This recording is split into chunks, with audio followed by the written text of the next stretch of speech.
Oke, berapa banyak yang siap untuk belajar firman Tuhan? Bolehkah kita sambut firman Tuhan dengan tepuk tangan yang paling meriah? 2 kali lebih semangat GBI Gilgal.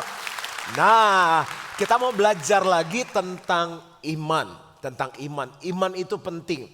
Karena orang benar hidup oleh imannya. Dan pada saat Tuhan datang kembali ke muka bumi ini, dia mencari adakah iman di muka bumi ini. Dan saya percaya dia temukan iman di GBI Gilgal.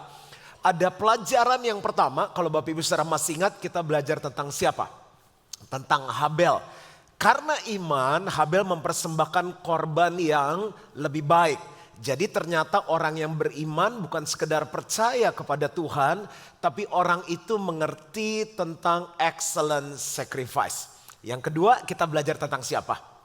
Tentang Henoh. Karena iman, maka Henoh tidak mengalami kematian, tapi ia diangkat oleh Tuhan karena kesaksian menceritakan bahwa hidupnya berkenan kepada Tuhan. Yang kedua, kita belajar bahwa iman gak sekedar percaya saja, tapi iman adalah memiliki kehidupan yang berkenan kepada Tuhan. Dan sekarang kita mau belajar tentang seorang hamba Tuhan yang namanya Nuh. Nah, dari Nuh kita mau belajar apa? Sebuah kata yang sangat berbicara dalam hidup saya, itu namanya persiapan. Nah, saya mau tanya nih sama Bapak Ibu Saudara, siapa yang dalam hidup ingin sukses? Aku juga angkat tangan.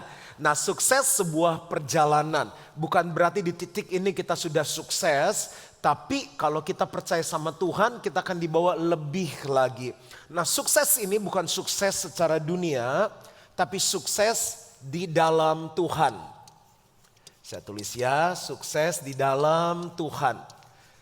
Dan sukses ini datang ketika datang yang namanya kesempatan. Kesempatan itu banyak sekali dalam hidup, tapi kita harus tahu mana kesempatan yang datangnya dari Tuhan. Nah, bagian kita harus ngapain? Kita harus lakukan yang namanya persiapan. Jadi ini bagiannya kita. Nah, ternyata Alkitab bilang iman itu bicara tentang persiapan. Orang yang beriman adalah orang yang melakukan persiapan. Ini disebut dengan iman. Jadi waktu kita jadi orang beriman, kita melakukan persiapan. Sebetulnya kita sedang mempersiapkan diri untuk ketemu yang namanya sukses. Nah, bagian Tuhan adalah dia melihat orang-orang yang siap sehingga kesempatan itu dibukakan. Tuhan buka jalan, Tuhan buka pintu, kita lakukan persiapan, ketemu di tengah yang namanya apa? Sukses. Nah, kita sekarang mau bahas tentang persiapan. Ibrani 11 ayat yang ke-7. Karena iman, maka Nuh dengan petunjuk Allah tentang sesuatu yang belum kelihatan, dengan taat mempersiapkan. Nah, waktu saya baca ayat ini, Tuhan tuh ajarkan saya sesuatu dan saya tuliskan ini jadi khotbah. Belum kelihatan, kita seringkali bilang kan masih jauh, masih lama. Waktu saya kuliah terkenal istilah SKS, sistem kebut semalam. Ujiannya tanggal 29 Juli, belajarnya tanggal berapa? 29 Juli dini hari. Seringkali itu bahan-bahan ujian, kita robek-robek, lalu kita bakar, kita rebus, campur kopi, kita minum. Dan kita pikir kita akan jadi pintar. Kenapa? Itu di depan mata. Udah kelihatan besok ujian, bukan 28 belajarnya, 29 dini hari. Setelah mungkin main sama teman-teman, terus main game segala macam, udah mau tidur, belajar dikit gitu. Dan kita tetap mengharapkan mujizat. Karena iman, maka Nuh dengan petunjuk Allah tentang segala sesuatu yang belum kelihatan, dengan taat mempersiapkan bahtera untuk menyelamatkan keluarganya. Dan karena iman itu ia menghukum dunia. Dan ia ditentukan untuk menerima kebenaran sesuai dengan imannya. Nah, ini di perjanjian baru. Yuk kita mundur ke perjanjian lama. Dari mana kisah ini ditarik? Kejadian 6 ayat 22.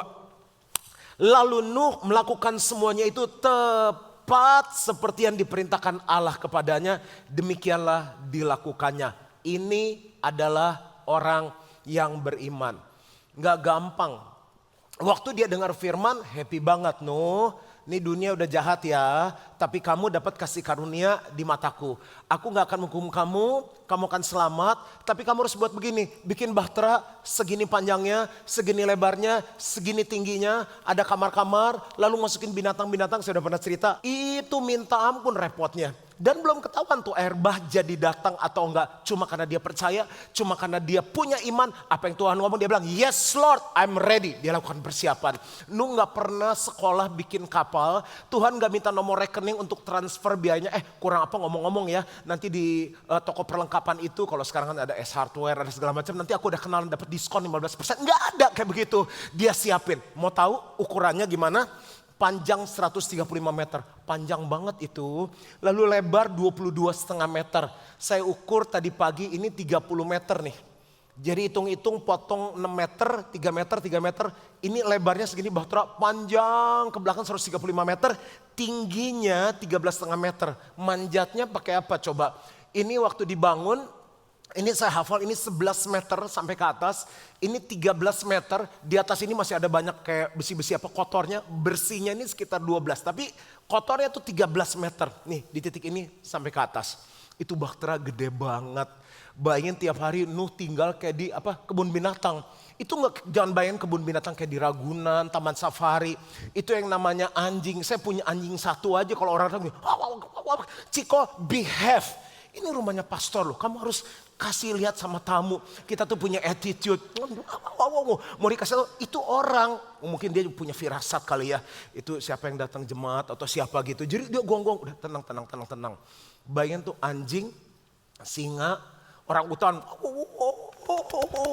Terus nyamuk, kucing meong segala berisiknya minta ampun. Dia bilang enggak. Kita enggak tahu apa yang terjadi, tapi saya persiapkan. Bayangin dia tahan segitu lama. Sampai dia selamat. Kita sih persiapan, cuma kadang-kala nggak tahan sampai akhirnya. Aman sampai di sini? Nah, langsung aja aplikasi di dunia kita. 5 persiapan yang harus kita lakukan. Karena Tuhan kasih visi bagi GBI Gilgal menjadi jemaat yang kuat kan dalam 5 area. Apa aja? Rohani, jasmani, keluarga atau hubungan, karakter dan keuangan. Kita mulai yang pertama adalah rohani. Pernah belajar atau baca cerita tentang 10 gadis? Pernah? Jadi hal kerajaan surga adalah seumpama 10 gadis. 5 gadis bijaksana, 5 gadis bodoh. Yang bijaksana bawa pelita dan punya minyak. Yang bodoh bawa pelita tapi gak punya persediaan minyak. Nah, mereka tuh menantikan mempelai pria. Nah, karena lama mungkin capek ketiduran. Terus tiba-tiba ada suara, mempelai datang. Sosok kaget kan, bangun 10-10-nya.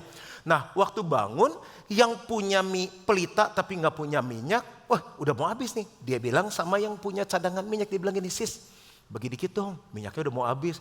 Dia bilang gini, sis jangan salah ngerti, bukannya gak mau ngasih. Tapi kalau I kasih, I punya juga gak cukup. Tuh ada tukang jual minyak, pergi aja nanti. Kan ada juga minyaknya nanti gitu. Akhirnya yang gak punya persiapan minyak kan pergi beli minyak tuh. Nah waktu dia datang terlambat. Perjamuan dimulai, pintu ditutup. Waktu dia minta masuk, yang tuanya bilang ini, gak bisa, aku gak mengenal kamu. Bapak Ibu Saudara, di sini saya belajar beberapa hal. Ternyata kita bisa ada di gereja yang sama, bisa nih duduk sebelahan, dengar firman yang sama, Kristen mengaku beriman, tapi yang satu punya persiapan, yang satu nggak punya persiapan. Kedua, orang yang nggak punya persiapan, sebetulnya dia bisa siap-siap, karena ternyata sumber yang dia perlukan ada di dekat dia. Kan dia bilang beli aja tuh, ada yang jual minyak, lalu dia pergi dan balik bisa sebetulnya. Cuma karena ada virus yang namanya M, yaitu malas. Lalu virus kedua namanya C, yaitu cuek. Bukan COVID, tadi mikir cuek atau COVID cuek. Nah, jadi COVID sudah berlalu. Udah berlalu ya? Dalam nama Yesus berlalu. Lalu, apa lagi? Dia malas, dia cuek. Terus tuannya bilang ini, aku gak mengenal kamu. Ternyata ciri orang yang mengenal Tuhan adalah orang yang selalu melakukan persiapan dalam kehidupannya. Baca ayatnya deh. Kayaknya nggak percaya, ada kok. Yuk Matius 25 ayat 10. Akan tetapi waktu mereka sedang pergi untuk membelinya, datanglah mempelai itu dan mereka yang telah siap sedia masuk bersama-sama dengan dia ke ruang perjamuan kawin, lalu pintu ditutup. Jadi yang bisa masuk cuma yang siap. Kenapa sih rohani mesti disiapkan? Karena seringkali dalam perjalanan ada hujan, ada badai, ada banjir, kita nggak tahu kapan itu mau datang. Tapi kalau kita nggak siap, selesailah kita. Minyak tuh bicara apa sih? Saya pelajari di Alkitab, minyak bicara mengenai 3 hal. Yang pertama adalah firman Tuhan. Orang yang diisi firman sama enggak beda banget. Begitu tantangan datang, begitu masalah datang, begitu berkat bahwa dia naik, orang yang punya firman atau enggak kelihatan banget. Yang kedua adalah dia punya iman yang sejati. Iman timbul dari pendengaran dan pendengaran akan firman Tuhan. Bagaimana iman bisa timbul kalau dia nggak pernah baca firman. Lalu yang ketiga, minyak bicara mengenai tuntunan Roh Kudus. Roh Kudus itu memberi kuasa supaya kita bisa melakukan firman. Jadi firman Tuhan related berhubungan sama iman. Firman Tuhan berhubungan juga dengan Roh Kudus. Kalau kita isi firman, imannya muncul. Pengen nih punya kerinduan, percaya. Tapi tanpa Roh Kudus kita nggak punya kesanggupan. Saya melihat ada banyak orang yang akhirnya nggak bisa dipercaya Tuhan lebih lagi. Nggak bisa maju dalam kerohaniannya, gugur dalam perjalanan karena dia nggak siap secara rohani. Di hidup ini aja nggak siap, gimana kalau Tuhan datang? Tuhan datang kan seperti pencuri kan. Ada yang pernah ngalami kecurian? Pas siang-siang ngomongin gini, amit-amit. Aku pernah rumahku kecurian. Jadi dia naik dari atas tapi rumah yang dulu. Jadi masuk lewat genteng turun ke bawah. Nah seingat aku ya, kita cek seanggota keluarga, dia gak WhatsApp dulu. Om ada di rumah gak ya hari ini? Kira-kira tidurnya jam berapa? Terus suka kencing-kencing bangun gak gitu? Kenapa? Soalnya kita rencana mau maling sih, malam ini gak ada. Hari Tuhan datang seperti pencuri. Masalah gak pernah tahu kapan datang. Tapi orang yang siap secara rohani, imannya akan tetap kuat di dalam Tuhan. Oh ada cerita sebentar. Jadi saya minggunya tuh mau khotbah kemarin pas di Australia. Jadi 2 kebaktian pakai bahasa Inggris di gereja yang berbeda, 1 kebaktian Indonesia. Biasa kalau bahasa Inggris persiapan lebih lama kan. Karena makan sukanya apa? Makanan Indonesia, Padang gitu. Jadi kurang nyambung ke bahasa Inggris. Nah entah kenapa kok saya belum tidur, pagi udah mau dijemput. Tiba-tiba anak saya bilang ini, Dad telepon resepsionis. Saya bilang kenapa? Tuh Dad dengerin. Telepon resepsionis, saya bilang ya biasa ya tinggal di kota kan ada suara alarm segala macam. Dad, this is fire alarm. Ketiga anak saya udah penting kan, saya telepon. Saya bilang ada apa di bawah? Oh dia bilang gak ada apa-apa, kita memang ada bunyi cuma kita lagi cek. Bayang itu, resepsionis jawab begitu. Tiba-tiba bunyi tambah kencang terus keluar. Attention, attention, evacuation. Wah saya bilang ini benar nih. Karena saya pernah turun dari lantai 21, pernah turun dari lantai 30. Pernah, itu kaki sampai lemas. Anak saya udah buka pintu udah nangis-nangis. Mam, Dad cepet. Kita udah pakai baju tidur kan. Terus pakai sepatu dulu, pakai jaket dulu. Paspor. Isi saya lagi. Handphone mana? Lu udah mau telepon siapa? Enggak, biar bisa nelfon katanya. Anak saya nangis. Mami cepet, Dedi cepet. Kita turun, ternyata di tangga udah penuh orang. Udah pada nyeker. Kita paling keren sendiri. Udah pakai jaket, pakai segala. Kan orang lagi winter, lagi dingin kan. Paspor harus dibawa. Bener, jadi udah ada pemadam kebakaran semuanya, polisi udah datang. Rupanya anak saya bilang, Dad ini smoke. Dia bilang, mana kita kan juga gak ngelihat, ini smoke. Anak saya tuh lebih peka. Jadi di lantai 2 lantai di atas kita, charge handphone meledak. Nah, saya mau kasih tahu begini, itu bisa terjadi tiba-tiba. Kalau bener itu kebakaran dan kita gak siap, bayangin masih handphone mami di mana masih kayak begitu. Anak saya yang khotbahin kita, inget ya, kalau emergency udah gak usah mikir apa-apa, turun aja, nyawa lebih penting. Anak saya khotbahin kita, itu bule-bule masih pakai piyama, pakai nggak nyeker, nggak pakai, kita paling keren pakai sneakers. Oke, yang kedua, jasmani. 2 Korintus 4 ayat 16. Apakah kita belajar sesuatu? Sebab itu kami tidak tawar hati. Tetapi meskipun manusia lahiriah kami semakin merosot, tubuh ini pasti merosot. Namun manusia batiniah kami dibaharui dari sehari ke sehari. Saya tahu kebaktian ini lebih mudah dari kebaktian yang lain. Tapi siapa yang tambah umur berasa bahwa ada banyak perbedaan. Kadang-kadang ngerasa kok lebih cepat capek, ngantuk.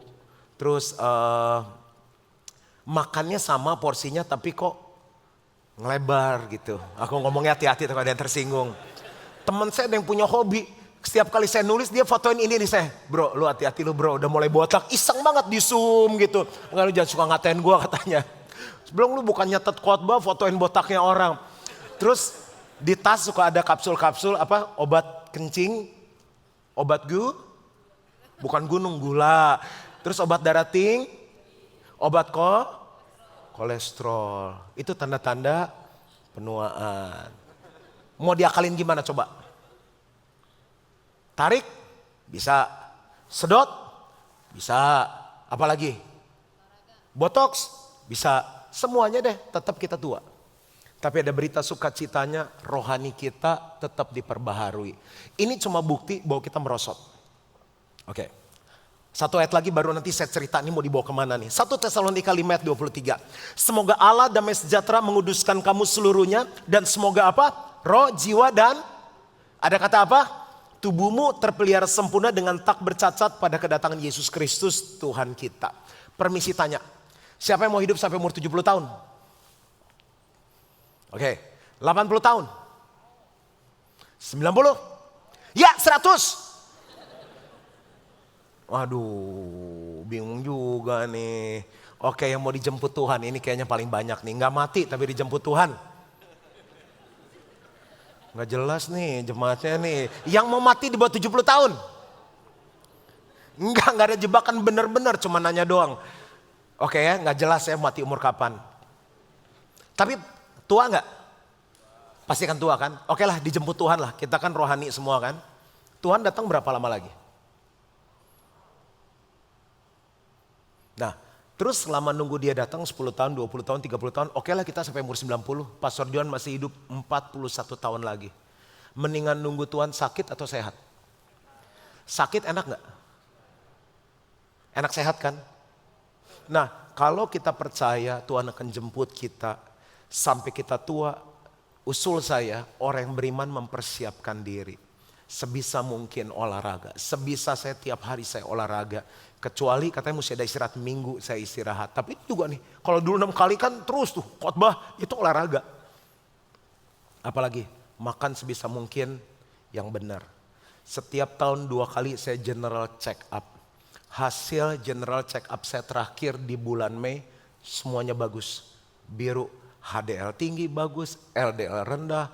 Total kolesterol cuma 160-an. Gula saya di level bawah, saya di bawahnya lagi. Dokter bilang hati-hati. Bisa pingsan, bisa gelap. Nggak boleh pantang, mesti makan sedikit manis supaya gulanya normal. Itu persiapan yang saya lakukan sebagai orang beriman. Supaya saya bisa menyenangkan Tuhan. Nggak harus amin kok, ini cuma ngomong doang. Paling berat memang poin kedua ini, aminnya. Kapan terakhir cek darah? Ayo. Kapan terakhir olahraga? Waduh, malam baru berdosa. Semua kita makan. Gak apa-apa. Masih ada hari pertobatan. Oke, saya cerita dulu.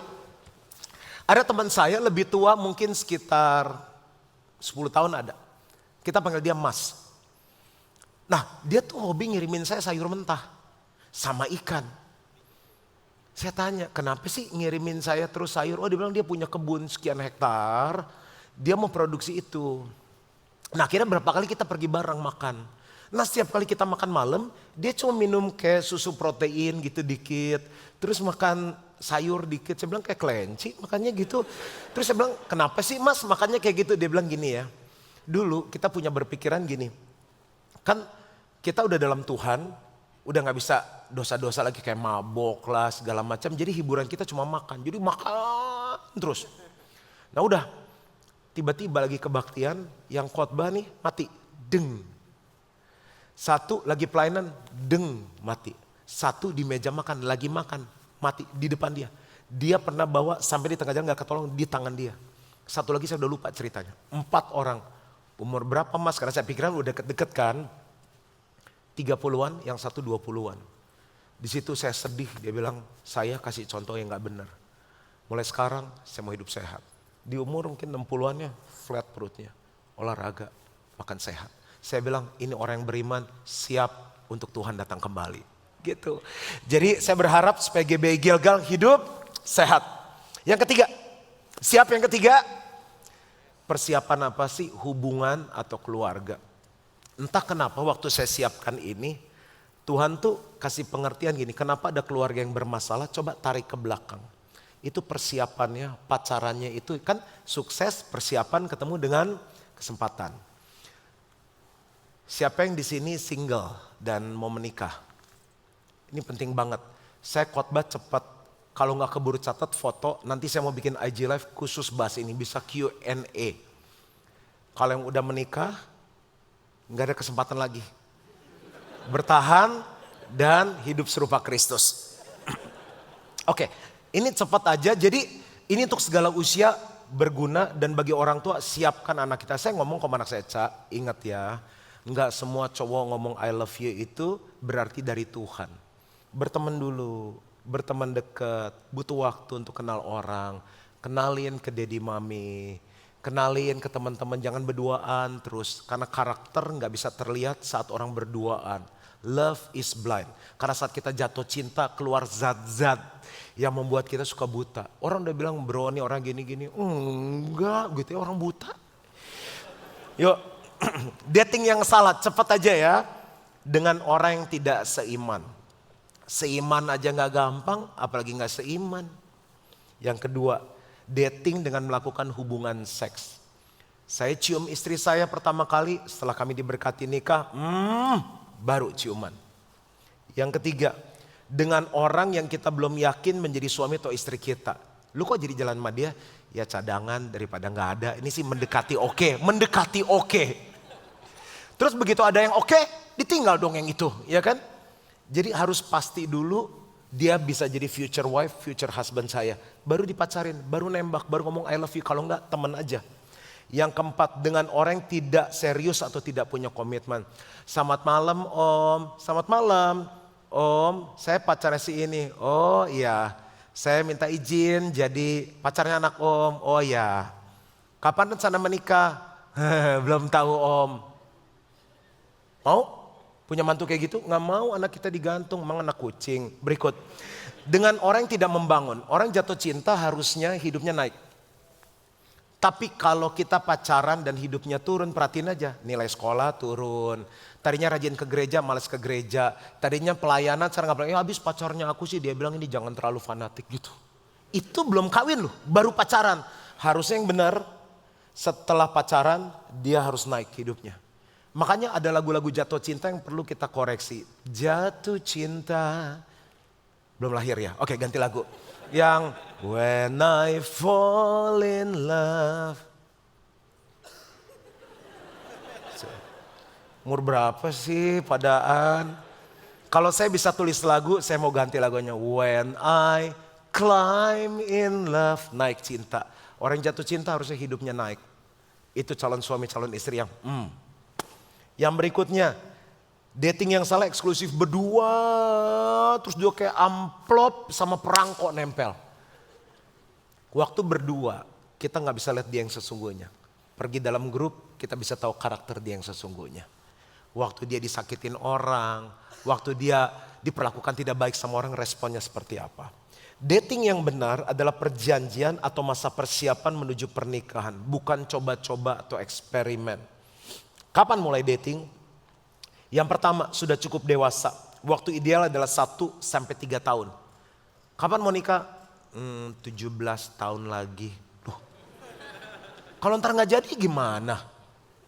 Ini ideal ya, panjang-panjang dikit. Oh, pastor keberatan, saya 12 tahun. Tapi yang kasus tahan 12 tahun itu berapa persen? Yang kedua, mulai dating sudah siap menikah. Yang ketiga, sudah mapan. Tidak harus kaya dan memiliki banyak hal. Ada amin? Ya, nggak kaya yang jawab itu. Tapi tidak tergantung secara keuangan dan emosi kepada orang tua. Sama, saya juga dulu mau kawin gak punya uang.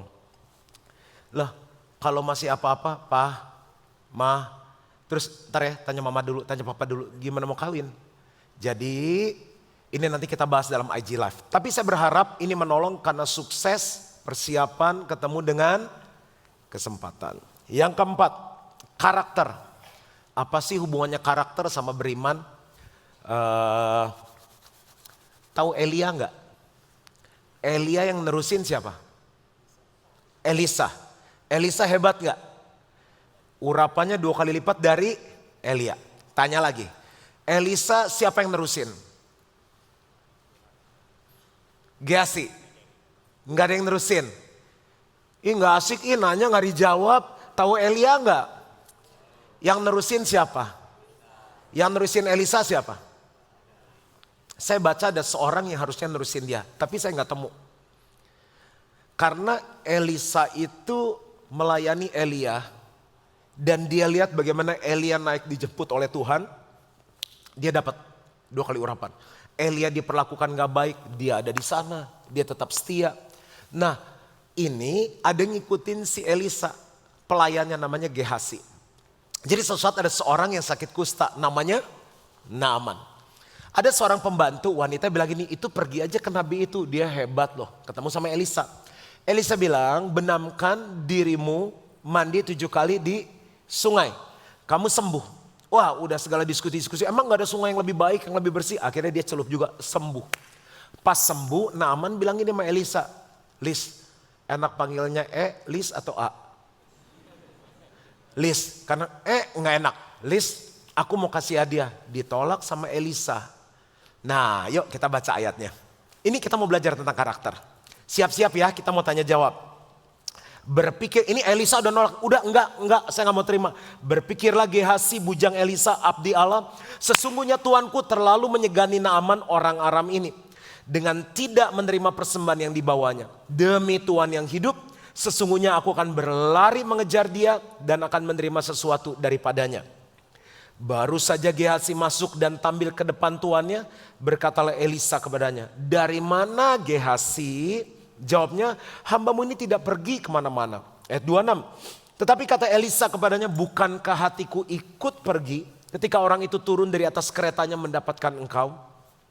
Maka sekarang engkau telah menerima perak dan dengan itu dapat memperoleh kebun-kebun, kebun saitun, kebun anggur, kambing domba, lembu sapi, budak laki-laki dan budak perempuan. Tetapi penyakit kusta Naaman akan melekat kepadamu dan kepada anak cucumu untuk selama-lamanya. Maka keluarlah Gehazi dari depannya dengan kena kusta putih seperti salju. Saya baca beberapa fatsal, setelah itu ada nama Gehazi, setelah itu gak ada lagi. Sayang ya. Jadi dia punya kesempatan untuk sukses, tapi persiapan karakternya gak baik. Nah saya mau minta tolong, ini kan ada beberapa grup nih. Yang di balkon, 1, 2, 3, 4, 5 ya. Tolong bantu saya karakter apa yang gak bagus yang ada di Gehazi. Kita tulis ya, Gehazi. 1, yang di balkon. Apa? Enggak, yang mana dulu nih? Ini. Ngomong apa tadi? Bohong, oke. Bener tuh. Yang balkon saya belum lupa ya. Serakah, grup sini. Seneng loh, ini apa ya? Inisiatifnya tinggi loh kebaktian ini. Serakah.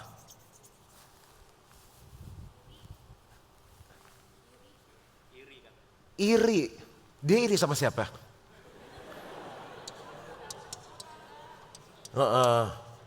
Ya iri ya. Oke. Yang sini?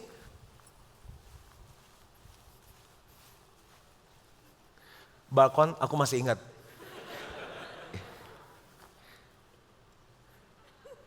Apa? Tidak taat. Oh ya dong. Dia pemimpinnya bilang jangan, dia nggak taat. Berarti 2 grup lagi mana nih yang belum? Grup sini ya. Sama atas ya. Pastor bantu mau? Mau berusaha dulu? Mau hubungi teman? Enggak. Atas? Tidak tulus. Tidak tulus. Berarti dia mengharapkan sesuatu. Bagus. Balkon?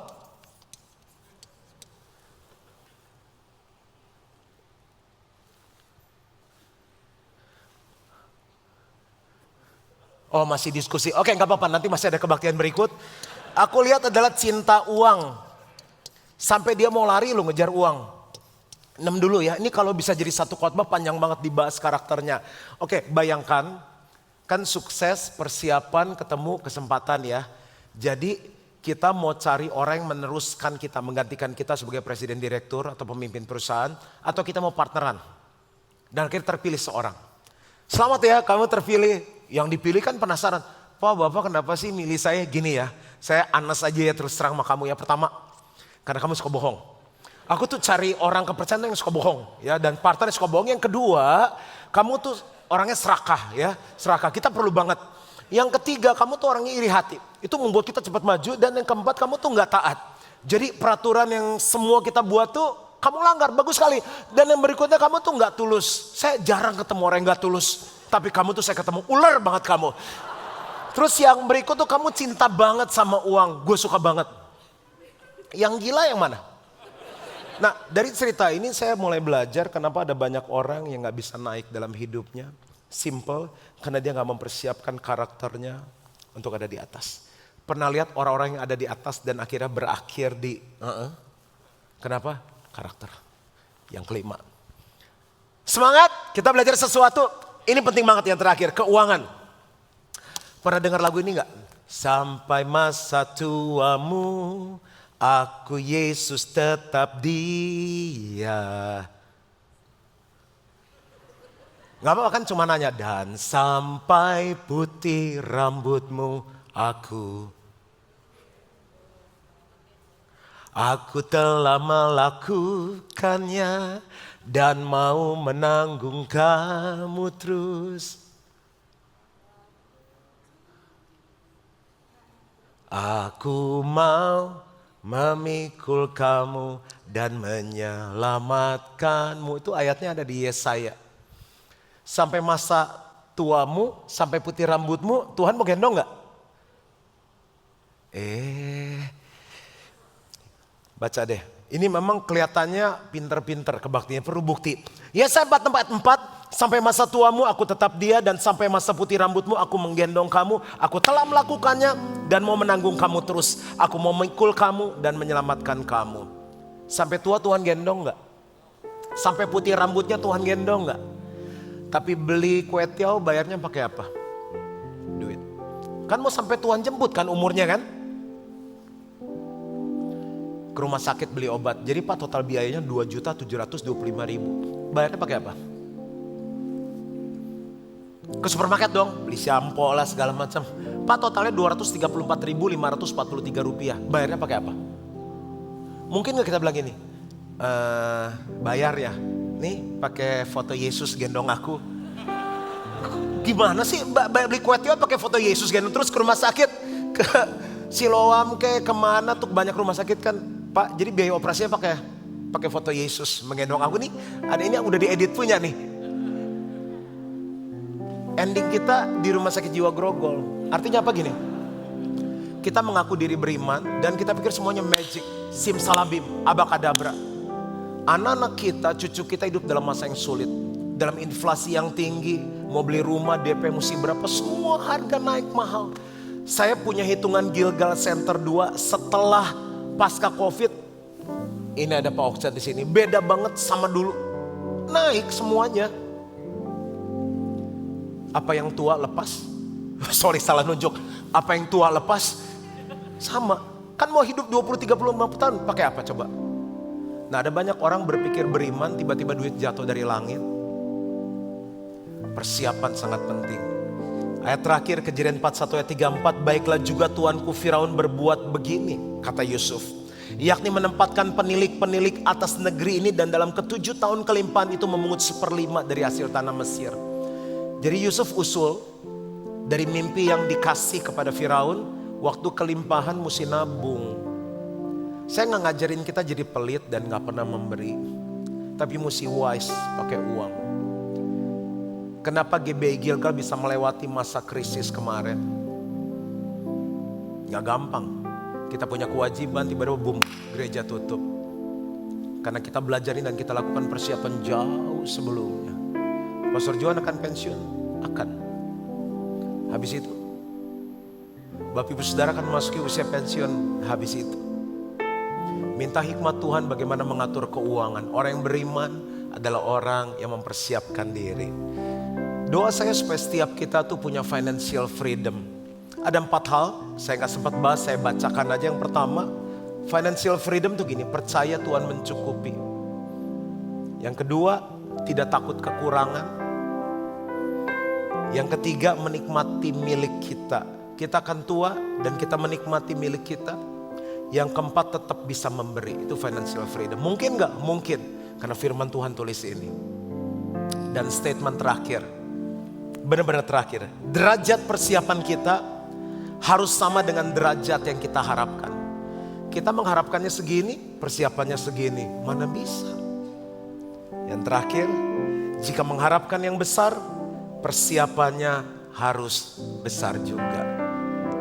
Saya memang merindukan Tuhan percayakan hal-hal besar dalam hidup kita.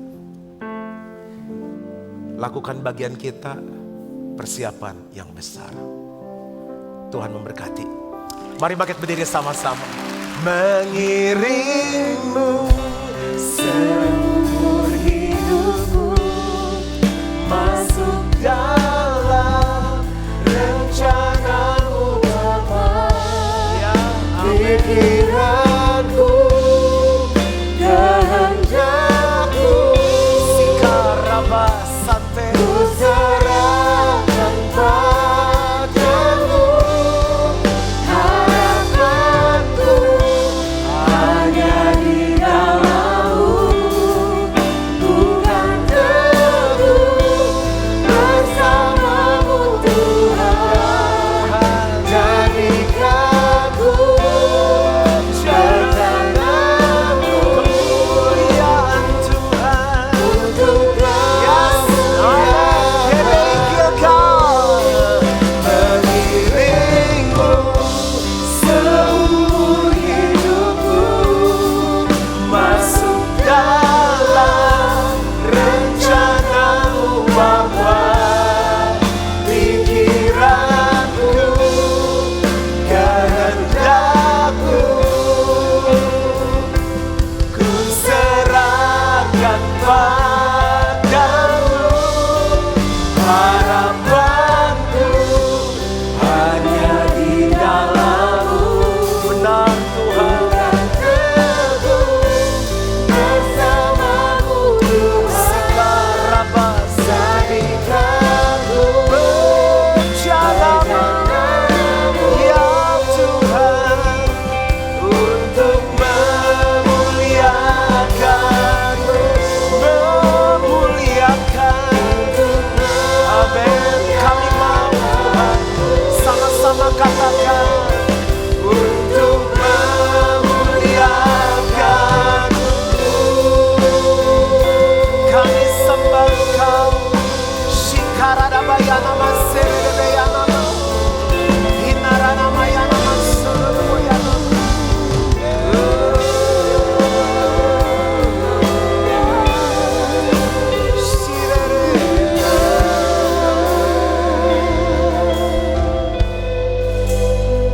Kita berpikir ikut Tuhan dan semuanya seperti magic. Ya, dia bisa buat mujizat, sangat bisa.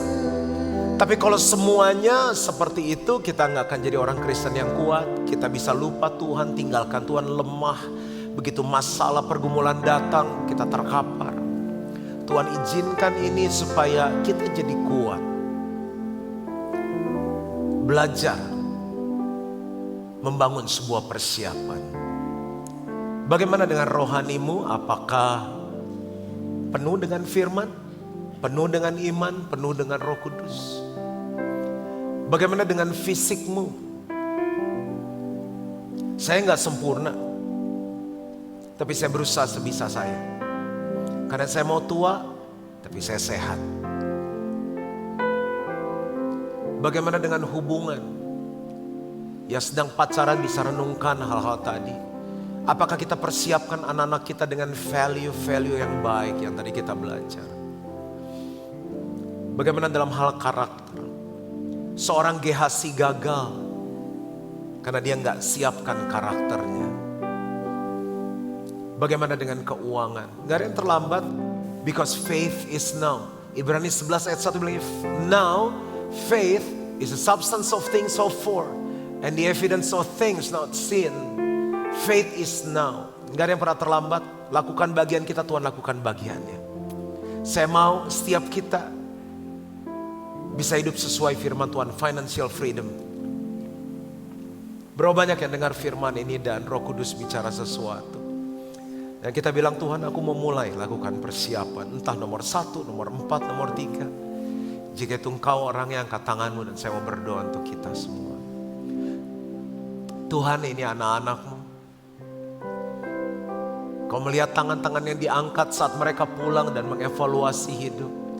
Kasih karunia Tuhan menolong dalam persiapan mereka. Sehingga saat kesempatan itu datang, bertemu dengan persiapan mereka, terjadilah sukses di dalam Tuhan. Jemaat yang dikasih oleh Tuhan, pulanglah dan terima berkat dari Allah Bapa. Kasih karunia dari Tuhan Yesus Kristus, pertolongan, persekutuan yang manis dan pimpinan Roh Kudus menyertai kita mulai hari ini sampai Yesus jemput kembali. Dan semua yang percaya sama-sama katakan amin. Tuhan memberkati, selamat hari Minggu.